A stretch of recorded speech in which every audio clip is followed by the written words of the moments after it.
What's up, everybody? Welcome to Kinda Funny Games Daily for Friday the 13th of July 2018. I'm one of your hosts, Greg Miller, alongside the busiest lady in the business, Andrea Renee. What's good, Greg? Video games, what's good with thanks, you? Kevin.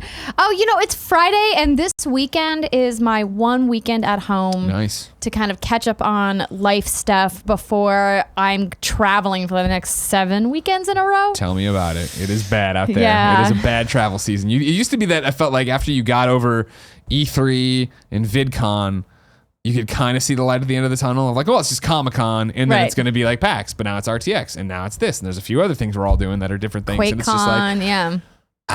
So now when you say adult things this weekend, is that the boring adult stuff of like laundry and cleaning, or is it you gonna play some games? I do have some of that stuff to do, but I'm excited to spend a big chunk of time playing some video games. Oh yeah, we're gonna play. So I have a couple things that I've been playing. I've been back into Destiny 2, which is great, and I know that they've announced a bunch of new stuff over the last couple of days. Can I ask a timeout question? Yeah. Have you ever gone to Guardian Con before? No, Okay. haven't. You should, I would think, right? Or I would why don't you? You're a big Destiny fan. Well, it's in Florida, which is really far from here. America's Wang. Yes, and it's I think it's usually at a time of the year where I think it's what, November? I think it's right now, isn't it?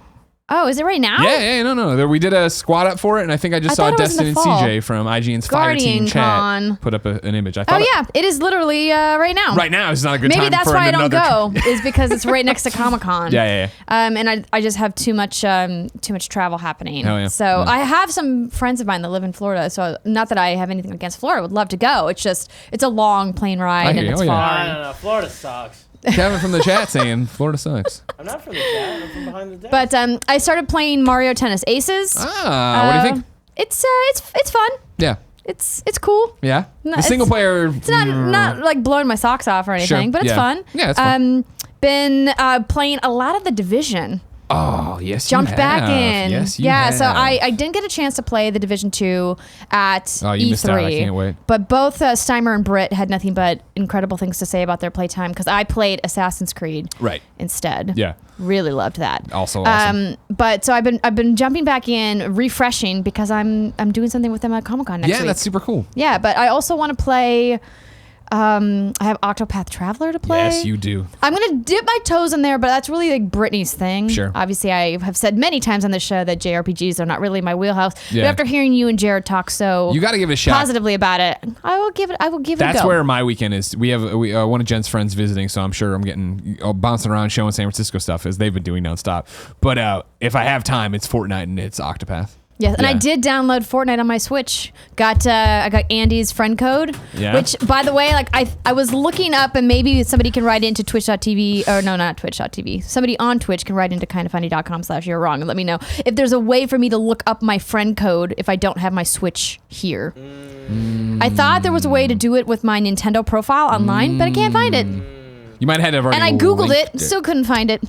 Do you use the Nintendo app? Is it in there? I tried looking in the app. Can't find it in the app. Maybe I'm just not in the right menu. Nintendo. Don't know. Well, the other If somebody knows, let me know. the best thing about Fortnite, I feel, is that You can just use your Epic ID. exactly. Yeah. I don't know anybody's. I had to start a second one. Somebody hit me up and was, I think it was Cisco. And he's like, let's play Fortnite. And I'm like, all right. And he's like, what's your name? I'm like, Game Over Greg ENN. He's like, no, your Nintendo thing. I'm like, I don't play that way. Just come find me in the Epic thing. Those friend codes, man. It's way better. Yeah. If you didn't know, ladies and gentlemen, this is Kinda Funny Games Daily. Each and every weekday on a variety of platforms, we run you through the nerdy video game news you need to know about. If you like that, be part of the show, kindafunny.com/KFGD, with your questions, comments, concerns, bad PSN names, and everything else under the video game sun. Then tune into twitch.tv/kindafunnygames live. So watch us record it. If you're live watching us record it, you need to go for your special job to kindafunny.com/you're wrong and tell us what we screw up as we screw it up so we can set the record straight for everybody watching later on youtube.com/kindafunnygames and listening on podcast services around the globe. housekeeping for you. Huge week next week. Starting it, there is no Kind of Funny morning show or Kind of Funny Games daily episode on Monday. Monday is Amazon Prime Day, and we are teaming up with Amazon to host a noon to 4 p.m. Pacific time stream on twitch.tv/Amazon Games, and of course hosted here on twitch.tv/KindofFunnyGames, where we will run you through all sorts of the Amazon Prime deals, showing you this thing's up. So now we're going to play this video game, and we're going to show this piece of tech, and we're going to do all this cool stuff. Kevin's been gaff taping wires down all day long, getting all sorts of things, unpacking boxes, running around. It does look very pretty. Yeah. It's nice. I appreciate what you're up to. I feel safe walking through the studio. Good. For once. That was the intent. Oh, you moved all the chairs too. Yeah. Look, if Nick says something, you make it happen. He just maybe mentioned it, not on air. I think it was a joke that was like, there. You know how our jokes are. There's always a piece of truth to it. Always a piece of truth to it. Right. Yeah. We're doing that. Twitch.tv/Amazon Games Monday. And then, of course, San Diego Comic-Con is next week. I'm going to run you through and then run this through all next week for you, too. Next week, it's happening. I'm hosting the Marvel Games Hall H panel. That's Thursday, 1 p.m. Please come if you're around. Then, from that, I'm going over to PetCo Park, where we're hosting Rocket League's 3rd birthday party. That's from 3 to 9 p.m. It's free. Come on down. Then, Kind of Funny streaming with Skybound Friday morning. Xavier Woods will be there, the commish, along with a bunch of other surprise guests. We'll see. Then, I'm hosting the Pool Panic World Championships from the Adult Swim State Park Friday night. That'll be fun. If you're around, come do it. It's going to be crazy. And then finally, there is a Skybound meet and greet that we're doing Saturday. Andrea's coming. She's officially Kind of Funny, of course. It's a Skybound Kind of Funny meetup. It's already sold out, but if more tickets get released, I will let you know. You guys sold them out like literally the first hour they were up. You can go to kindoffunny.com/SDCC, which looks garbagey right now, but after this show, I will fix it up to make it not look bad. It looks not good right now if you're looking at it, but I will make it pretty when I am done with this. Andrea. Yes. You are also going to SDCC. You are coming and doing the meet and greet with me. Just ignore it. It's just Kevin. You are doing the meet and greet with me on Saturday. Yes. But what else are you doing at Comic-Con? I'm doing a lot of cool stuff, too. I'm going to, of course, stop by PetCo Park. Not sure what time I'm going to go, but I want to check out everything you guys are doing there. But on Thursday at 6 p.m., I'm hosting the Infectiously Expanding the Universe of Tom Clancy's The Division 2 panel. On Friday at 2:15 p.m., I'm hosting the LEGO DC Supervillains Meet the Talent behind the video game panel, and there's a lot of really cool voice actors who are going to be there for that. And then on Saturday, I'm hosting the Lara Croft's Defining Moment of Shadow of the Tomb Raider panel, which is at 12:30 p.m. So I have 3 separate panels that I'm hosting, and then of course I'm coming by the meet and greet. You're doing the meet and greet with me. Make sure you send that over to me, all this stuff, and I'll make sure I add it into the kindoffunny.com/SDCC, which looks garbagey now, but won't for long. This show is brought to you by Brooklyn, but I'll tell you about that later. For now, let's begin the show with what is and forever will be the Roper Report. Time for some news. 3 items on the Roper Report. A baker's dozen. Number 1, Sony's stock is soaring. This is from Gavin J. Blair at The Hollywood Reporter. Sony Corp stock on Tuesday closed at its highest level since January 2008 in Tokyo to become the biggest Japanese electronics maker by market capitalization for the first time in more than 15 years. Sony closed at a 10-year high of $51.30 on Tuesday, following a 4.5% rise Monday, taking its total market value to around $65 billion. It must be $65 billion. Allowing it to overtake industrial instrument and equipment maker Keyence. The stock is up more than 12% so far this year. Analysts have lauded financial momentum at the conglomerate. That's what it says. As Sony now earns much of its profits from entertainment, music, video games, and, in Japan, financial services, investors see it as less exposed to the risks of the potential U.S.-China trade war. With Sony's gaming, film, and music divisions forecasted to provide a combined 51% of its profits for the current fiscal year ending March 2019, some have highlighted that the conglomerate has become more of an entertainment than an electronics giant. Good for you, Sony. All right. You got anything to add to this?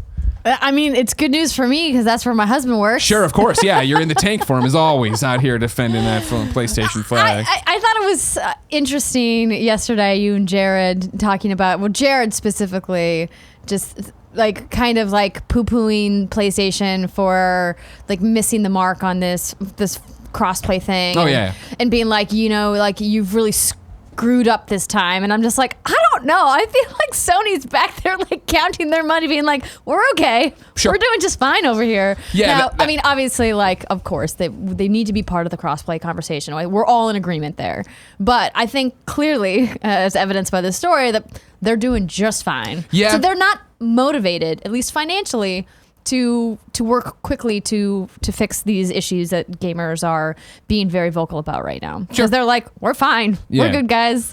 And that was, I think, part of Jared's point, right, though, Yeah. is that when you're on top of the mountain, it is easy to get filled with hubris, right, and feel like you're not going to move, Totally. and then you get iron feet, and by the time the industry's moved on a little bit, you can't catch up as quickly because you did sit there and go, well, stock was great, and this is that, and blah, blah, blah. And don't get me wrong, yes, they're doing quite well, as we all knew. Right. But it will be interesting. You know, I saw Matt Piscatella from the NPD group. It wasn't a Roper Report story this week, but predicting that, you know, or forecasting, I should say, I guess, that Switch will be the best-selling console this year. And it's not like surprising, obviously. It's had an amazing year. There aren't as many units already as an install base. Mm-hmm. But it is that sign that, you know, like, cool, PlayStation's doing great and has done great and will continue to do great with the PlayStation 4 and PlayStation 4 Pro.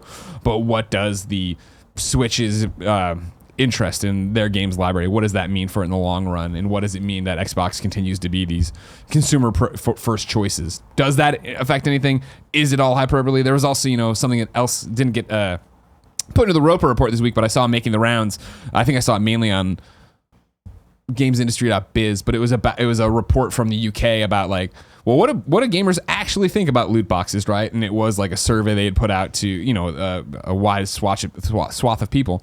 That was like the majority is just like, well, I don't care. You know, I don't know anything about it. And This is what I've been saying this whole time. Oh, sure. Right? I know. Yeah. It's not just, news. And I don't ever want to use the term vocal minority in this case, because it's not just a minority, but it's not the majority, right? Sure. Like the large gaming audience that exists in the world today doesn't listen to people like you and I. It doesn't read the trades, doesn't like know about like a lot of the chatter that's happening in the industry. They're just, you know, buying Madden, they're buying Call of Duty or Assassin's Creed and going on with their lives. Exactly. I mean, look at how well Battlefront 2 did despite all of the issues that they had at launch. Still sold over 10 million copies, right? Like, that's crazy. Yeah. But it's because most people don't care, as you just said. So it'll be interesting to see how it transitions into the next generation, because I think Nintendo's just starting to ramp up into their generation. 100%. Oh yeah, for they're not Switch, going anywhere for a while, where right? both Xbox and PlayStation are like already looking to what's next. Yeah, what the next box You know, looks like the next couple of years, they're going to start sunsetting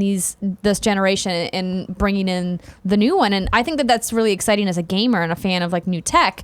But it really kind of puts Nintendo in this weird spot to really have a beneficial couple of years where they can really tout their platform as like the new hot thing, even though technically speaking, from a hardware perspective, they're not really compatible with where the other two boxes Sure, they've are gone in their own direction. At the fork in the road, they've gone their own thing, which is cool and makes them different. But then, as again, what you're talking about, the next generation comes, it gets even harder for a publisher like Bethesda to take their games and say, how do we put it on Switch? We really can't. We're using so many different things over here. The hardware is so much more powerful. Is there a way to make that work? Yeah, it'll be fascinating to watch if that.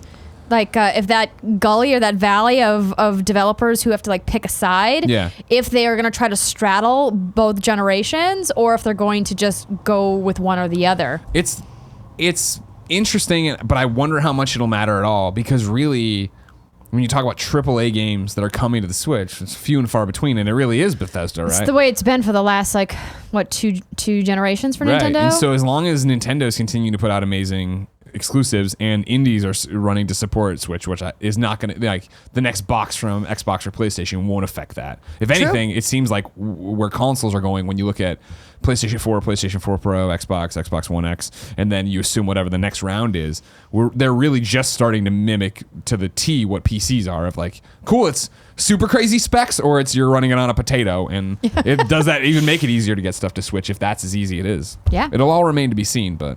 Exactly. Octopath Traveler out today. Number two, you kind of mentioned this. We were obviously yesterday we were talking a little bit about the Fortnite stuff and account and cross progression and all that jazz. I had reached out to Epic. They had gotten back to me, and then IGN, I was already updated their story. Number 2 on the report is that IGN was wrong yesterday about Fortnite. They've updated that article saying basically that you could, with the patch that came out, delink your PlayStation accounts and be able to link your Epic accounts to your Switch. That is false. They write, editor's note, this article mistakenly said that players on Switch can use their Epic account if they originally played on PlayStation 4. This is not the case and was written in error, and the article has since been updated. IGN regrets the error. So, pretty much what we were all thinking yesterday and hypothesizing yesterday. No movement on that. Stay tuned. Something will happen one day, and I think, as Jared said, they'll make a much bigger deal about it than just being a patch note somewhere. True. Number 3, Call of Duty Black Ops 4 multiplayer and Blackout betas have been announced. I'm going to read right from Activision/Call of Duty. The multiplayer beta kicks off on August 3rd on the PlayStation 4, followed shortly by the Xbox One and PC. Then, in September, a brand new, uniquely Black Ops Battle Royale experience comes to life in a first ever hands-on with our new mode Blackout. The multiplayer beta schedule can be found here. PlayStation 4 is August 3rd through the 6th. Then PlayStation 4 and Xbox One is August 10th through the 13th. PC beta early access starts August 10th, and then PC open beta starts August 11th and ends August 13th. PC is exclusively available on battle.net.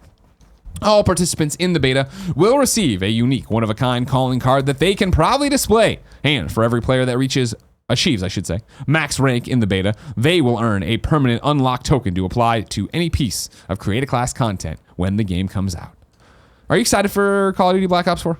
I am. Really? I really enjoyed the changes that they've made in PvP. And as somebody who finally has found a space in FPS PvP and Destiny's Crucible, sure. I was playing last night because Iron Banner is on, and I was like, you know what? Like, I've really come into an era of my game playing as like a lifelong gamer where I really enjoy shooters in a way that when I for the first 15 years as a gamer, just did not play them at all. Yeah. Just did not enjoy them, did not have fun with them. And now I'm like, it's like what I gravitate to all the time. It's like, I love the action of shooters. And what they've done with the changes in Black Ops 4 is that they really made it more approachable for people like me who aren't really proficient at the really no scope Twitch shooting, really high speed, constantly respawning. They've made it so that it's a little bit more approachable. Obviously, it's clearly very skill-based still. And of course. A lot of the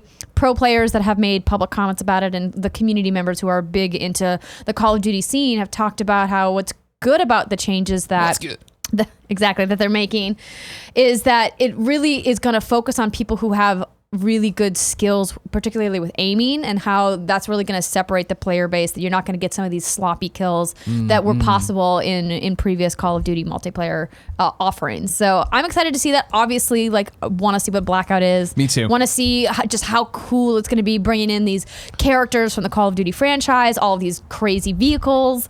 We haven't seen a tentpole, FPS developer take on Battle Royale yet. So I'm interested They're gonna in be WoW, first. but so is Hyperlight, who gets a special shout out, kind of, I guess. Hyperlight has written in with this question every fucking day. So you're like, just gotta give all it to week. him. And I was like, I just don't think there's juice here. I don't know. And then I knew you were on today. I was like, maybe. And then there's a Blackout story. I'm like, all right, fine. Hyperlight wrote in to kindafunny.com/KFGD and says, do you all believe the leak screenshot suggesting Call of Duty Black Ops 4's Blackout mode will only be up to 60 players? If it's real, do you think Treyarch will be working on getting that number up as close to 100 as they can before launch? Or do you think 60 is what they play tested best for the flow of the gameplay? Parentheses. Keep in mind, the map is slightly smaller than Fortnite's, about 5.5 square kilometers versus 4.5 square kilometers, although Blackout does have more verticality in vehicles. Is 60 players enough? Is Activision smart enough to release this mode standalone and free to play? Do you think Blackout is the only mode that will make it onto the Nintendo Switch? Do you think Blackout will have the toggle to third-person key? Blah, blah, blah. Do you think Blackout will still be getting frequent updates as a game as a service as late 2019, early 2020? Because Fortnite sure will! Hyperlight. Let's take it from the top. Is 60 players enough for you? Yes. 100% for me too. Of course. I know a lot of people are like, oh, well, yeah. I'm like, they don't need to have 100 players. the game could have 3 players if it's fun and that's how it's designed and that's what it's meant to be. Sure, go for it. I don't care. Well, 3 players, not enough for a giant map. you know what? Again, somebody could crack the code, Andrea. I'm saying if a developer out there is making games and they think that's what it is and they can prove it and make it fun to play. Well, I mean, have you heard about Project 1v1? We should talk about it. I have heard about Project 1v1 once or twice. Yeah. But that aside, I think 60 players is more than enough. Obviously, Battlefield does these 64-player battles, like different, but I think that if they want to go with 60, that's fine. It doesn't need to be 100. Yeah. It doesn't need to be. It's not to mention that I think there's going to be such a difference here in the fact that regardless of if you care about Call of Duty or not, I don't think you can play a Call of Duty first-person shooter and not be like, man, the controls are awesome here. This is like, everything feels so fluid and good, and this is, if they can bring that into a Battle Royale mode, but that means they sacrifice 40 players, but the map is tuned for that, and the gameplay experience is tuned for that. Like, yeah, that's what I'd want out of this.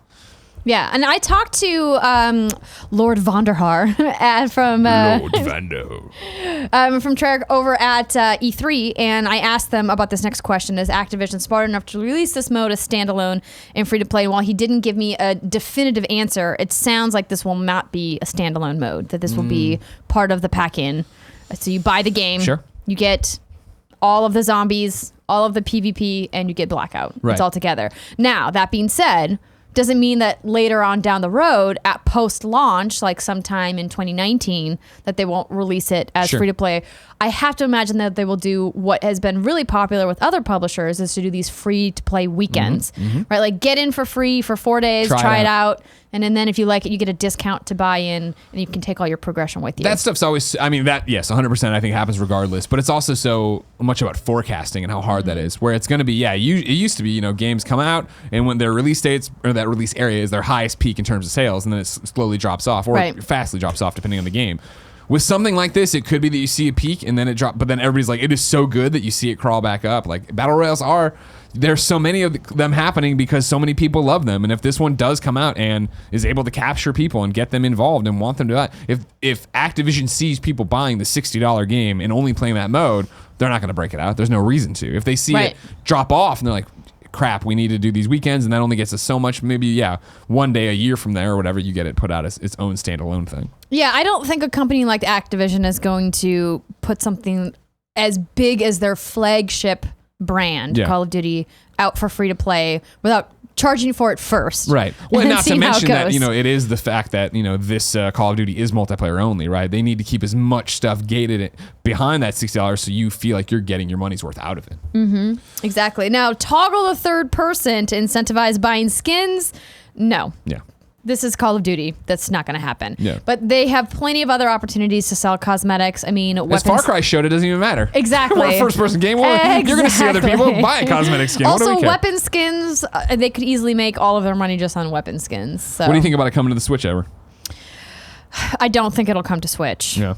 No. I fall in that camp, too. I feel like it's going to be too intense of a thing of what they're doing and how they're structuring it. I mean, Activision certainly has the funds to hire someone to port it to Switch. Yeah. Even if they just had Blackout on Switch and didn't do all of Call of Duty, but we still don't know how robust Nintendo's online multiplayer offering is going to be because it's not officially launched yet, right? Yeah. It's going to go fully live in September, right when Smash is coming, or before Smash is coming, because Smash is in December.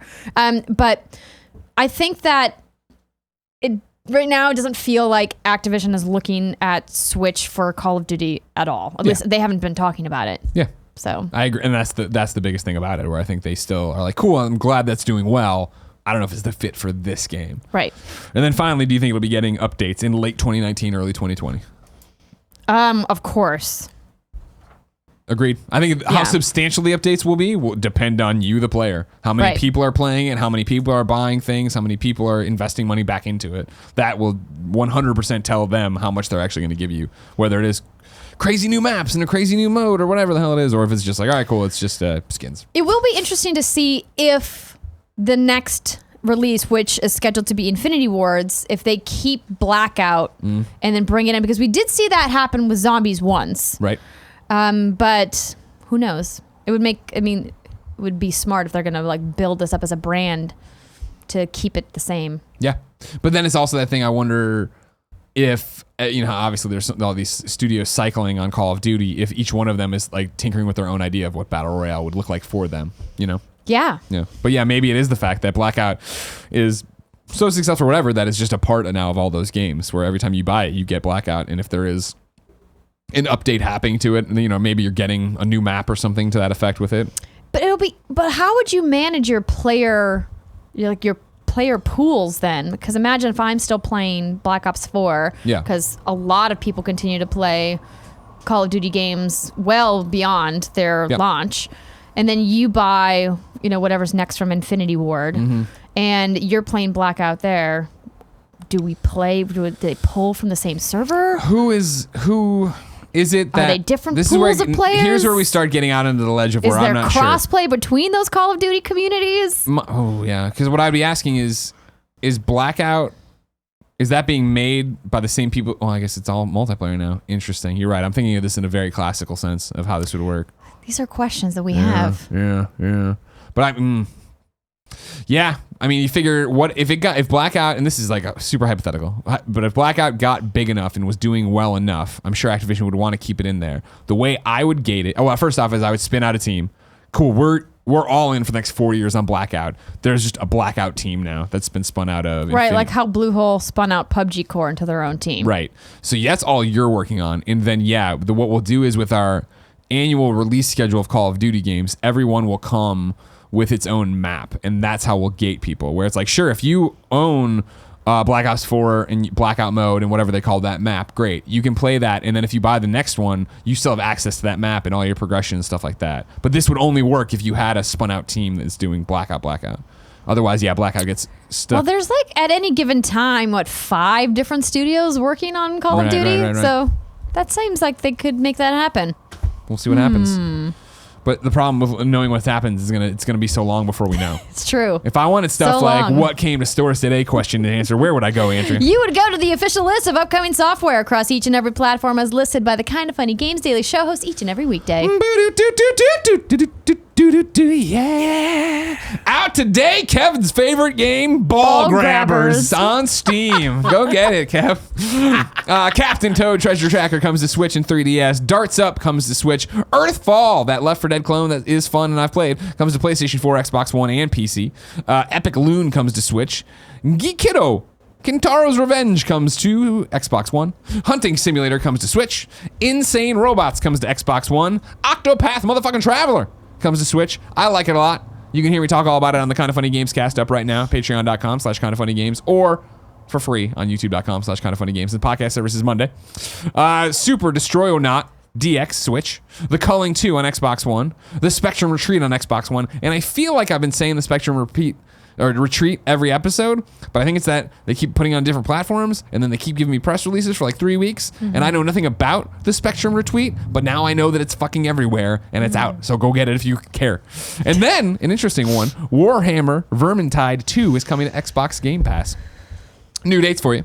The Council's 3rd episode, Ripples, releases on July 24th. The headline press release gave me no platform, and I didn't care enough to look into it. So if you're a Council's fan, the 3rd episode, Ripples, is out. Aerial Garden comes out on Steam July 20th. Terrace Summer Festival event comes to consoles on July 17th. And then the free massive expansion, Advanced Gungeons and Dragons, hits Nintendo Switch. This is Enter the Gungeon. I left that off. Enter the Gungeon is getting a free massive expansion called Advanced Gungeons and Dragons. It hits Nintendo Switch, PlayStation 4, Xbox One, and PC on July 19th. They put on Twitter, pending console approvals. Then, a deal of the day for you, everybody.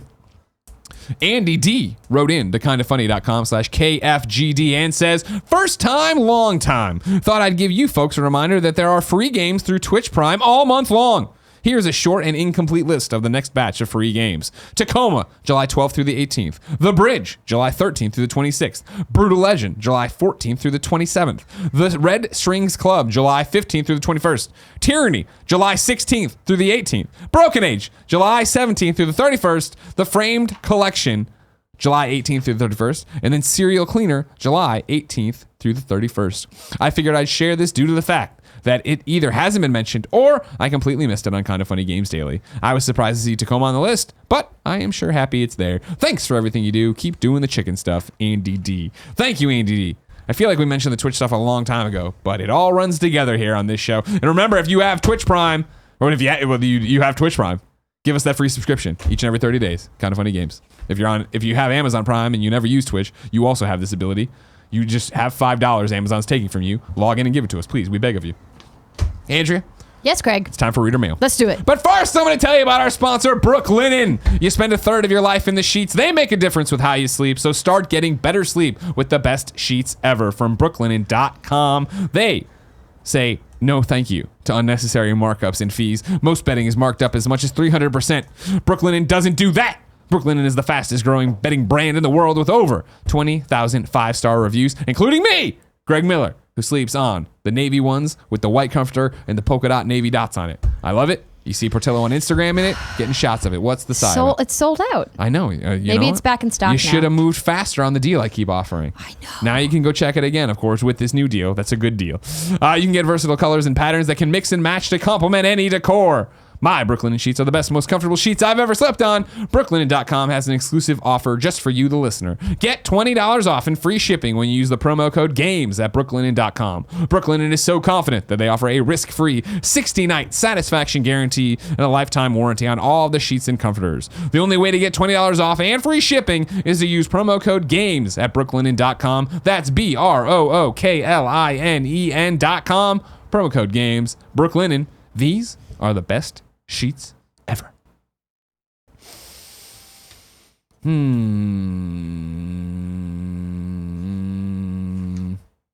Richard Dracken writes in to kindoffunny.com/KFGD and says, Greg and Andrea, strap on your tinfoil hats because I'm going to take you all for a ride. Yesterday, Greg and Jared perseverated on the benefits of Epic reducing their cut on the Unreal Engine assets for indie developers. I have a two-part question. First, does Bluehole qualify for the prorated discount? Second, do you think that Epic and the Pubg Corp reached a private settlement where the aforementioned asset discount is a result of said agreement?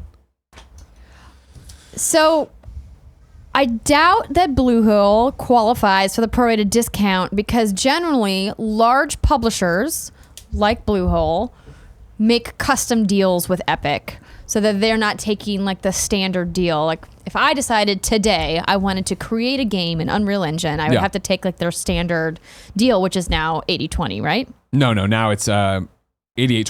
88/12. So I could take that deal and as an unknown publisher who's got a very small pool and be happy. But these giant publishers who are going to be bringing lots of money to the platform usually negotiate custom deals with Epic. The creation tools are usually for indie developer. The marketplace stuff we're talking about is usually for indie developers who really are using it. Correct. Yeah. Yeah, like giant publishers have teams of artists who create their own assets. They don't need to use stock assets from the marketplace. And then second, do you think the Epic and Pubg Corp reached a private settlement where the aforementioned asset discount is a result of said agreement? No. I don't either. Yeah. Doubtful. You're way in there, Richard. You got your tinfoil hat on, and I appreciate it. But yeah, no, I don't think that had anything to do with it. But maybe one day we'll be proven wrong. Most likely by Jason Schreier. Miphiel writes in to kindoffunny.com/KFGD and says, hello, Greg and Andrea. I was wondering how important you find music in games to be. I personally find music to be one of the most important aspects of a game and have both picked up and dropped games because of it. The only reason I played what has since become one of my favorite games ever, Nier Automata, was because I heard a track from the soundtrack used in a YouTube video. Also, do you have a favorite video game soundtrack? Have a good day. I don't know this one about you, Andrea. Renee, how much does music matter for you in games? I love music. I think it's incredibly important, especially for narrative-based games. Yeah. And you can notice it when it's bad or when it's absent, right? And I feel like the best music really complements the storytelling in a video game in a way that it's not intrusive. It just supports the content. And I think that there are plenty of examples of really excellently done music. And it's been interesting because a friend of mine, Mr. Dale North, who is a video game composer, has really kind of like opened my eyes to like just how diverse the composition field is for games. Because I don't know anything about composition. You know, I'm not a musician. I did like concert choir in high school, and that's about the extent of my musicianship. But composing is like this whole new world of really cool information that I just never really knew about. And I think it's awesome that there's so many different styles of composers out there. I think you nail it right, where I think if it's bad, or it's extremely good, that's when it stands out. And there's this way in the center where it's just like, even if it's just good, if it's all right, whatever, where it's just melds in, for me personally, to everything else that's happening. Where I feel like, for me, obviously like Metal Gear Solid Peace Walker, one of my favorite soundtracks. Persona 5, one of my favorite soundtracks. Like both of those, Persona 5 in particular, right? Like such a fucking vibe and style, and like, wow, like this is driving every aspect of the game to a different level. But another, an example of when I like got shook out of it, I think, was Destiny 2. And it was when I think you were doing it with me. You were dragging me along, trying to get me done. That sounds right. To finish the story, right? And it was like, that I'm so rusty on it now, but where we were coming up out of a giant elevator and we came up, and it was the first time I remember coming up and looking out, and it was this vast expanse, and there was gold and color and all this different purple and stuff in the air, and the music cued in at the same time, and it was like, holy shit, this is a video game moment. And it's that thing of, I haven't really paid attention to the music and the soundtrack the rest of the way through this game, but now that we're here and it all comes together, this is a moment that's made better by all the sum of its parts of everything coming together to really do it. Right. And just like to kind of continue on just with Please? Destiny as an example, what I love about the music in that game is that there are specific moments that the music is so identifiable with what you're doing. Like whenever you're on like a strike where the hive is the enemy, it has like this really kind of like dark, angsty, like electronica music. And like, like, oh, I'm going to have a hive encounter because of this music. And I think that that's an example of music in a game done really well. Also, just having played Bayonetta on Switch recently, the music in that game is so identifiable to the tone of that game and the overall narrative stylings, which is really cool. I think I can't think of any examples off the top of my head where the music was bad. Yeah. I just didn't think of maybe some examples where there just wasn't a lot of music at all. Yeah. Where people will put on like a Spotify playlist. Like I know tons of gamers who do that. I've never done that. Yeah. Like, and I think, not that I'm knocking it, but like, I remember when Assassin's Creed was huge and I was playing through and platinuming Assassin's Creed 2. So I spent, lots of hours in Assassin's Creed 2. And I remember, somebody sent into Beyond or whatever the soundtrack or gave us a download link or something and listening to it and just being like, I don't remember any of this. I don't remember any of this music. And even Uncharted, I know the main theme, obviously, but I've listened to, like you get the collector's edition. So here's your download code and it would come up forever in my iTunes and just be like, I don't really remember some this. music is iconic and some's not. Like I could listen to the theme from Mass Effect 2 where you mine the planets. Oh sure, yeah. It's so chill and sci-fi. I could listen to that literally all day. Yeah. Like good elevator music for you. Exactly. Sean Sweeney writes in to kindafunny.com/KFGD and says, "What's good, Greg and Andrea?" So the strategy guide for Octopath Traveler has revealed / confirmed that the game does in fact have an ultimate final boss / end game. From what I have seen, most reviews for the game that have come out so far by major journalists did not know about it, which I feel is an issue when you review a game and have not played all of the content. As of right now, 1:30 p.m. Eastern Time, Kotaku / Jason Schreier has posted a new article discussing the end of the game. The end game final boss about 30 minutes ago. Now, I know his original review did stir controversy, and I'm not attacking him because everyone has a right to their own opinion. But do you feel some video game reviewers, in particular for larger scale JRPGs like this, need to complete the game in its entirety to form their final opinions on a game? You would not go into a movie and leave 20 minutes before the end to post your overall review of the film. Thank you, and be nice to that chicken. Take it on a first date. Sean.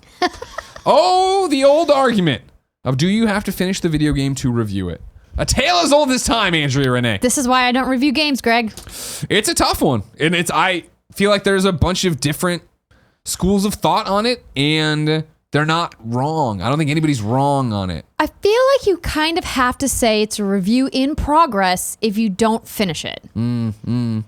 Especially if it's a narrative-based game that has a definitive ending. See... If it's like a games as service, if it's, like a Rainbow Six or if it's like a Fortnite, right? Like those clearly don't have like a narrative campaign that's like, all right, this is like a story arc and then it's going to come to a conclusion. Oh, I love this one. Good conversation. I'm always a fan of good conversation. Lean back. Yeah. And I say this as somebody who doesn't review games, so obviously take that with a grain of salt, but I just I kind of am with people that are like, how can you put out a review of a narrative game? So here's my question. Without finishing it. So, Jared brought this up yesterday on the Gamescast because I brought up Seth Macy's IGN review where he beat it in quotes, rolled credits in 53 hours or whatever, right? And then he wrote his review on that and said that, right? And talked about going back and starting another character, I think, or something to that effect.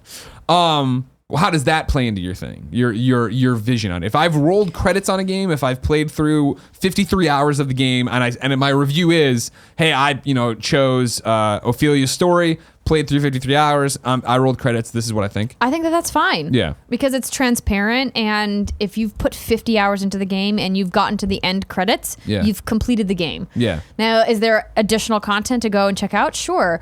I think it's unreasonable to ask a reviewer to do every single piece of content in the game before giving it a final score. Okay, because I think that's where this is coming from. I'm putting the wrong. Sean's question, right? Is that, and correct me if I'm wrong, kindoffunny.com/you're wrong. I believe that Jason beat one of the stories. I just don't think that he went through and beat all 8 storylines to get to this final boss, to do this, the end all when everything happens, what it unlocks. Similar to like if you were to review Nier, like how it's like beat it however many times to see all this different stuff, to do all these different things. It's a loaded question, and I think so much of it comes down to the paramount to all of this is transparency. It's why yesterday when I started talking about it, I was very clear of, I've played 10 hours of this game. And then Jared was like, oh, I played less than you. And Tim's like, I'm not even, you know what I mean? It's like, where we're standing while we talk about it. So it's very much like, and granted, we're not reviewing it. It's not called our Octopath review when that goes up. It's us giving impressions of our playtime with it. I feel the days of having a reviewer who can sit there at a big site and go through and play through all, let's say it's 8 paths. They all take 50 hours. You know what I mean? That's a lot of math that I ain't going to do. That's a lot of time, right? And you can't expect someone at a big outlet to do that. That's why so many reviews get freelanced out and stuff like that. But then there's also the question that used to drive me fucking crazy as a reviewer was the relationship for this in so many is you have gatekeepers for all these different things. And so, especially when I was just coming up and I'm a reviewer, right? I'm playing God of War. I'm playing Last of Us original in God of War, obviously 2018 now. I have the luxury of being able to text or DM Corey or Neil and be like, holy shit, I can't believe this. And ask them a question, not in terms of like, but like, if not either of those games are great examples, but am I missing something, right? Right. Whereas when I was reviewing games and I'm playing forever, and I know when the embargo is, I know how many other games I have to review. I've put in 40 hours into this game. I feel you on narrative, right? Where it's like, sure, in Uncharted, roll the fucking credits. You know what I mean? Understand the end of it. I would even say A Witcher, roll the fucking credits, right? Which is a mountain to climb. Skyrim, that effect. For every game, you have to figure out what it is and then know what's happening. And like, for me, I always think go back to Hot Shots Open T2 or whatever on PSP that I reviewed. And it was that I bitched in my review that, hey, what sucks is they no longer have manual replay mode, or where you could save your own replays and do all this different stuff. And the review went up, and people took it as truth. And then it was revealed that it was there, but the build of the game I had didn't have it. And it was like one of those weird things of there's so many variables to it that no review is ever going to be all encompassing and comprehensive. Right. And so I feel like if you were to sit there and say, because this isn't even the same argument in a way, I guess. I think that for an Octopath review, as long as you're being upfront that you've beaten 1 or 2 or however many stories you've beaten, however much you've done, I think you're at that point able to file a review. And I think that, yes, there are going to be, this is what I always talk about to people about when they want to get into this and they want to find their niche, is like, be niche. Be the JRPG person. Be the person that puts up the, hey, I've spent 300 hours with Octopath. I've done everything. Here's what I think. That's a review that's going to come out later and matter to a lot of people, maybe more than this. But I think when you're talking to a broad audience, it's okay to be like, well, I've beaten one of the stories. I'm clear about that I've beaten one of the stories, and that's okay. Right. I don't know how much that, and I'm still, 11 hours into Octopath now, how much beating every one of these things and seeing that final boss would actually change your opinion. Because you know how much stuff is there for you to do. Well, I mean, and we were talking just the other day about how it's sometimes, most of the time, it's about the journey, not necessarily about the destination with video games. But I think, the thing that's kind of throwing me off about Sean's question is this idea of you would not go to a movie and leave 20 minutes before the end to then post your overall review of the film. I think that's maybe not a fair comparison 100%. Because video games are just such a different medium than film is. Right. But I understand, but if people are thinking about it through that lens, then I think that they're missing the overall picture and they're missing the overall point. I feel for me one of these things, because I think back to like Naughty Bear, right? My opening graph about Naughty Bear is like, I've only spent 4 hours with this game, but I can tell you it's not worth your time. You know what I mean? Like, I'm being upfront, number one, but yeah, I didn't roll credits on Naughty Bear. Or I remember back in the day, like I was still sleeping on the air mattress. So my first 9 months in San Francisco at IGN, I reviewed on PSP Valhalla Knights, maybe Valhalla Knights 2 or something on PSP. And I had no appreciation for, I think it was you described it as a JRPG. I barely remember it, but I had no appreciation for that kind of game. And so I was not the right reviewer for it, but this was the old days of IGN of we review everything and you drew short straws in this. We're not going You're to the new guy. Here's the thing no one else wants to do. Yeah. And so I forget how many hours I put into that, but I definitely didn't roll credits on it. And where it gets dicey, and I think Valhalla Knights a terrible example because I probably should have played way more of that. It definitely shouldn't have gone to somebody I'm a young upstart who didn't play those kind of games before. I don't know what the fuck I'm really comparing it to. But for Naughty Bear, right, like how much of this do you have to play? Video games are in so many ways mechanical, where it is the mechanics of it, right? I've only played 10 hours of Octopath Traveler, and so I know that I love the battle system. Here's why. I know that I think Primrose's story is great. Here's why. I don't like some of the other stories I've seen so far. You know what I mean? Like, there's enough of me there that I don't think that I'm going to play another 10 hours and be like, whoa, fuck, I totally didn't understand that. I don't know what all the other abilities, like the path abilities the other characters are going to unlock are going to be, but I don't think they're going to be so good or so bad that they change my opinion on how great that system is, if that makes sense. It does. Okay. Video games, man, you know? Find reviewers you trust. Make sure they're all honest about what they're doing. I make sure they're all honest about what they're doing. Sounded really aggressive. Just be nice and maybe go with the people who are being trustworthy and out there. Final question isn't a question. Is real. Joshua writes into kindafunny.com/KFGD and says, "Hello, Greg and Andrea. I've been loving the content lately, and I'm so excited to see what you all have in store for the future. I have a question/request. Could you please reinstate the Vita relocation program? I'm a first-time father with an 8-month-old boy and 8-month-old boy, so my wife and I don't have a lot of spare change.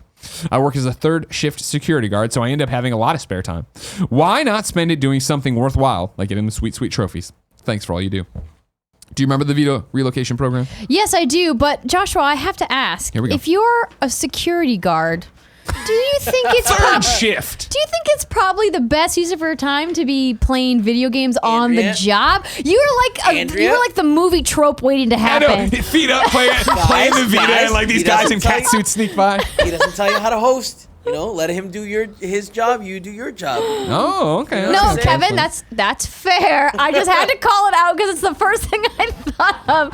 Being like, what if? Hey, Greg and Andrea, I'm an overnight pilot, and I'm pretty bored up here. Can I get a fucking? Autopilot, man. They just want to Yeah. We'll see what happens. You know what I mean? Sully didn't need the autopilot. You know what I'm saying? Remember Captain Sully? Sullenberg hit a bunch of geese, landed in the Hudson. Were they okay? The geese? Yeah. Oh, they were fucking dead. No, I'm kidding. The people were fine. Yeah. Tom Hanks, right? Did you watch that movie?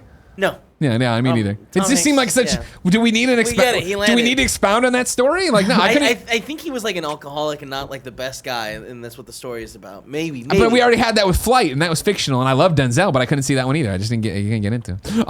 Anyways, Joshua, no, if you're a new Kind of Funny fan, back in the day, a whole year and a couple months ago, we did the Vita relocation program, where so many of you fucking bitches out there on the internet were saying, and I don't mean you the viewer, you the bitches on the internet were like, hey, the Vita's dead. My Vita just gathers dust. And I was like, all right, cool, send them to us. Send your Vita to us, and we will send them out to people. 4 Vitas came in. 4 of them. 2,000 people requested Vitas. 4 of Vitas them got came shipped in, here. yeah. And they sit underneath the printer now. So many pictures of dusty Vitas that were sent. Oh, yeah. A lot of big talk. Well, a lot of look, big talk. It's because going to the post office is just such a pain in the neck, Greg. Oh, my life is so hard.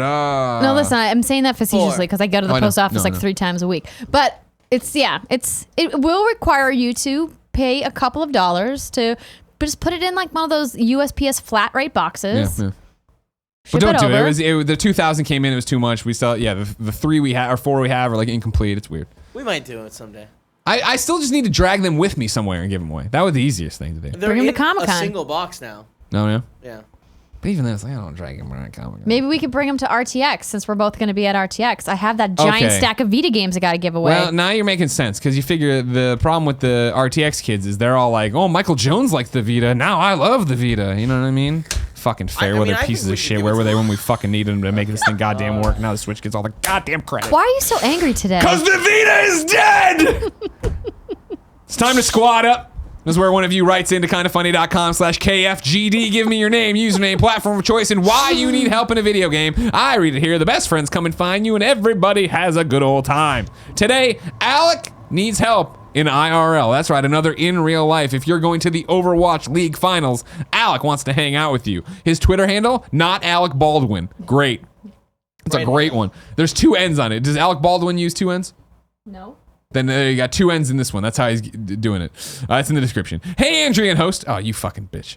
Need help squatting up IRL. My team waited too long to buy tickets, so now to the now sold out Overwatch League Finals, and I'm left solo queuing for the weekend. If anyone is attending the finals at Barclays, June 27th through the 28th, I would love to get a Kinda Funny best friend meet up together. Feel free to reach out on Twitter at not Alec Baldwin, 2 N's. There you go. Thanks for everything you do, and please take that poor chicken out on a date once in a while. If you want to go hang out with Alec at the Overwatch League Finals, hit up at not Alec Baldwin on Twitter. Andrea. Yes, Greg. We ask people watching live we sure on do. twitch.tv/kindafunnygames to go to kindafunny.com/you're-wrong and tell us what we screw up as we screw it up. What do we screw up today? Well, Luke R. Wolf wrote in first and said, Andrea, the only way to see your Switch friend code is indeed on the Switch itself. Oh my god, it's so dumb. It's true. That is a dumb. And then dumb 3 move. other people wrote in about that.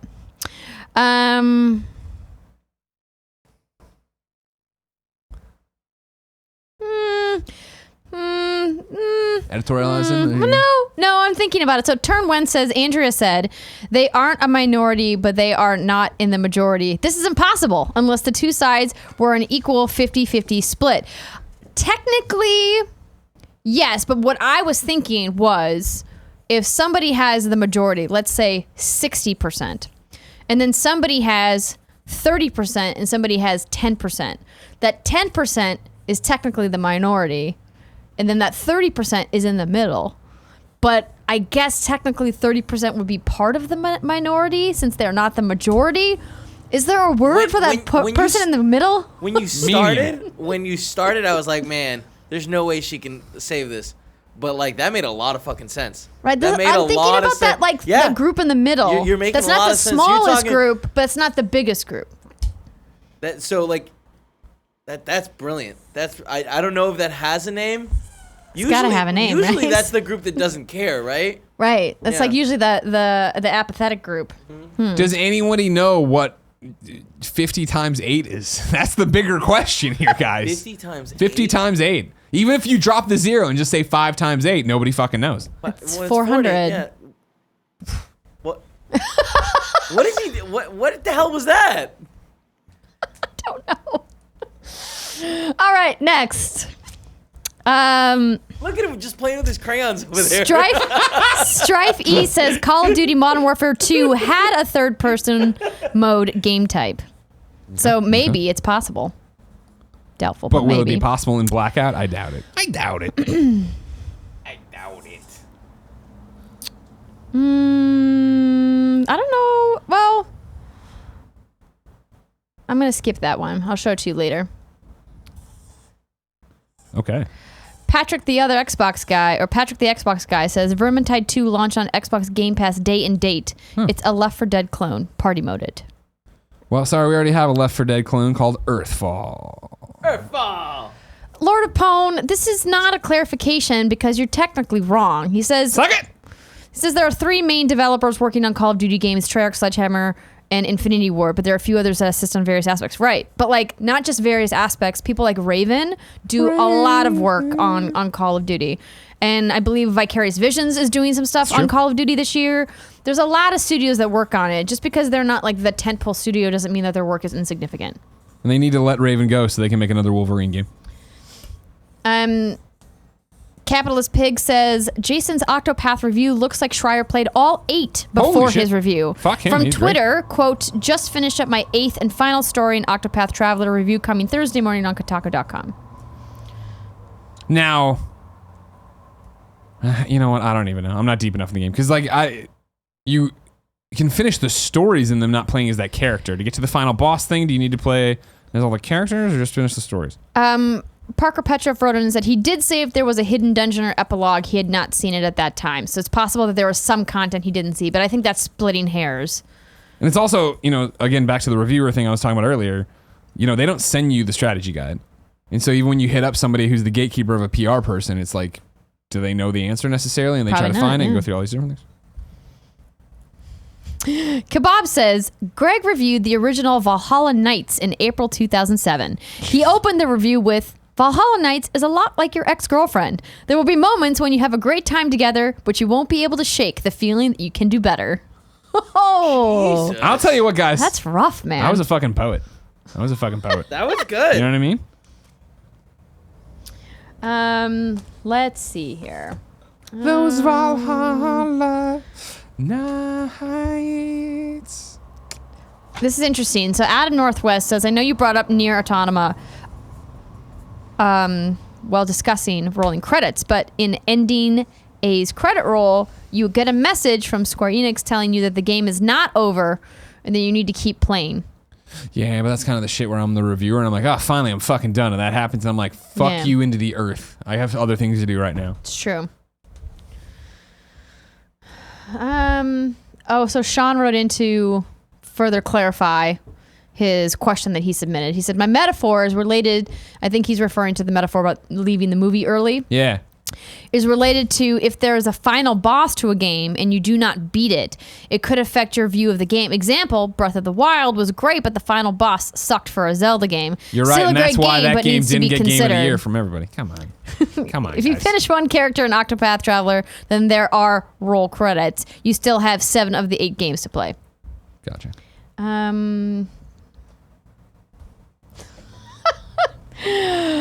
Kebab's kind of funny. Can't talk about how hard not going to the post office is given their legendary reputation for not checking their P.O. box for so long that the post office threatens to empty it into the trash. But they never did, those cowards. When's the last time we went to the like new one? 2 weeks ago. Remember, that's where that Superman fucking statue came from. Somebody wrote in No. Superman 8 times minifigure. 50 equals No, 500. Spider-Man. The shirtless Spider-Man. true. I got there, though. You know what I mean? Got you. In the end, you got there. Was there a letter with that? I don't think so. I forgot all about it being on my desk till I saw it. 400. There was I put a little letter right on top, underneath it. Huh, okay. It's weird. I mean, the letter didn't say much. I mean, I've just been doing so much. Who It the just fuck said, knows? thank you so much. Maybe Ryan was his name. Maybe Ryan. Thank you for this shirtless Spider-Man. Trey Chadwick says, Greg said the Overwatch finals were June 27th to the 28th, when in fact they are July. I think that was just a mistake. But thank you for the correction. That's what you're wrong is all about. I've already drawn a giant Superman symbol over this, so I really can't see if it was me or them that made the mistake. Capitalist Pig says the word you were looking for is there it is. plurality. In referring to like majority, minority. Oh, neat. Plurality. Is it? That's what he says. I don't know. I'm trusting Capitalist Pig here. He's He's never really stirred us or stirred No, us Capitalist wrong. Pig's usually on it. Yeah. If it was Steered us, kebabs, steered. I'd be like, I don't believe it. That kebabs guy. I think We're calling it? we're calling it. If you didn't know, ladies and gentlemen, this has been Kind of Funny Games Daily. Each and every week on a variety of platforms, we run you through the nerdy video game news you need to know about. If you like that, be part of the show, kindoffunny.com/KFGD. Watch it live on twitch.tv/kindoffunnygames. Watch it later on youtube.com/kindoffunnygames. Listen on podcast services around the globe. If you need even more content, remember Andrea is part of What's Good Games. They just put up a new podcast today. We sure did. We did our Awesome Adventures of Captain Spirit spoiler cast. It's very fun when we talk about some of our Life is Strange 2 hypotheses. Oh, okay. And delve into that. And we also talk a lot about some news and some games. Some video games. What's not to love? Remember, no show on Monday. It's Amazon Prime Day. We will be live noon to 4 p.m. on twitch.tv/Amazon Games. Hosted here on twitch.tv/Kind of Funny Games. Remember as well, SDC is next week. kindoffunny.com/SDCC. We'll have all the information eventually in a pretty fashion. Right now, it kind of looks like it's bleh. It's there, but I'll fix it. I'll make it look good. Maybe. I got a lot of other things to do this afternoon. He's got to play Fortnite. Pizza? 100%. All right, ladies and gentlemen, until next time, it's been our pleasure to serve you. Does he ever say no? Boy.